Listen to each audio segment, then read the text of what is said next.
Kahit masama ang pagaramdam.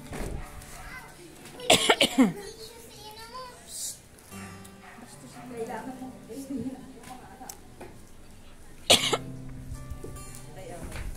Katulad po ng mga nakaraan ng masama ang pagaramdam.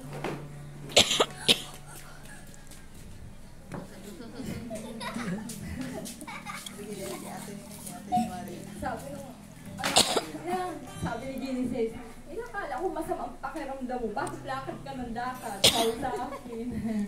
Ay sabi ko naman ay, ganun talaga.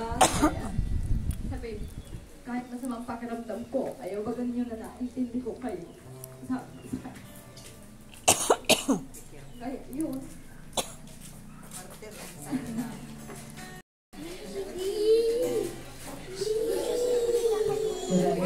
Anong sabihin? Dahil lahat po lang sinabi niyo, hindi ko po naranasan.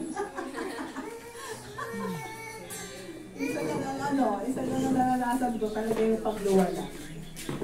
Na yung pagiging ina ng sabi niya yung isang paan na suka. At yun ang naranasan ko sa pagiging ina na wala na akong malay nung ako na. Nagkakagulo sila, gano'n. Tapos yung si Topic nilagay sa dibdib ko. Tapos pinagalitan ako ni Nana, sinigawan ako. Nung sinigawan ako, ay ikihan ko sa show. Sino ba ka Nana ng anak mo? Tapos napunta pa ako. Yung maranasan ko na, siyempre, walang asawa, ay! Kanina, hindi ko, inisip pa anong gagawin ko doon sa ano, ayaw ko na. Hello.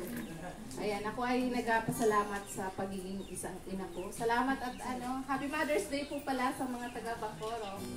Salamat po sa Panginoon at kanina ay nag-celebrate din sa Bacau. Salamat sa Panginoon.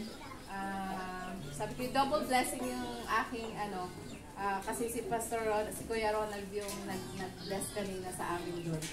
Tapos ngayon, kanina si Pastor mo naman. Kaya yun, salamat sa pagiging isang magulang. Talagang hindi matatawaran ang pagiging isang ina. Sa pagiging sa inyong lahat sa mga nanay, salamat sa inyong pagtsatsaga bilang isang magulang.